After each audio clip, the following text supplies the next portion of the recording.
গুটকা খেয়ে হয়েছে, মদ খেয়ে হয়েছে, অ্যালকোহল টেরও পাইনি যে ওর এই এত বড় অসুখ হয়েছিল। বন্ধ করতে করতে আমার যে মেটাবলিক হিরো লিভারকে আমি মেরে ফেললাম। হ্যাঁ, শুধু তাকে একদম চর্বিতে চুবায় ফেললাম, তাকে চর্বিতে বুড়িয়ে ফেললাম। খুবই দুঃখজনক। এমন কিছু প্রমোট করুন যেটা মানুষের সুস্বাস্থ্যের কল্যাণের জন্য কাজে লাগে।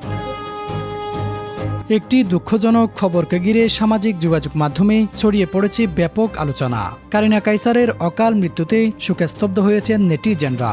প্রাথমিকভাবে তার মৃত্যুর কারণ হিসেবে লিভার ক্যান্সারের কথা সামনে আসার পর বিষয়টি আরও আলোচনার কেন্দ্রবিন্দুতে পরিণত হয়েছে।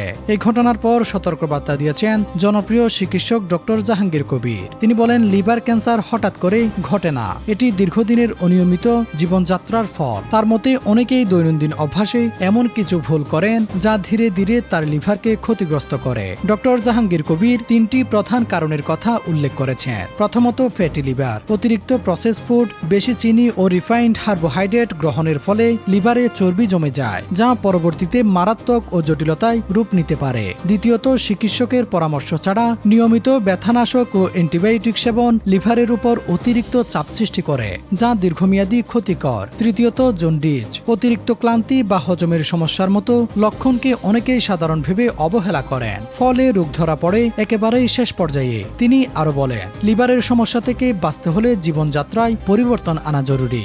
প্রাকৃতিক ও পুষ্টিকর খাবার গ্রহণ, পর্যাপ্ত ঘুম এবং যে কোনো ওষুধ গ্রহণের আগে বিশেষজ্ঞদের পরামর্শ নেওয়া অত্যন্ত গুরুত্বপূর্ণ। এই ঘটনা যেন আমাদের জন্য একটি সতর্কবার্তা। স্বাস্থ্যকে অবহেলা না করে এখনই সচেতন হওয়া প্রয়োজন। জীবনযাত্রার ছোট্ট পরিবর্তনই ভবিষ্যতে বড় বিপদ থেকে রক্ষা করতে পারে। কারিনা কাইসারের অকাল মৃত্যু নিয়ে আপনার কি মতামত অবশ্যই কমেন্ট করে জানাতে পারেন।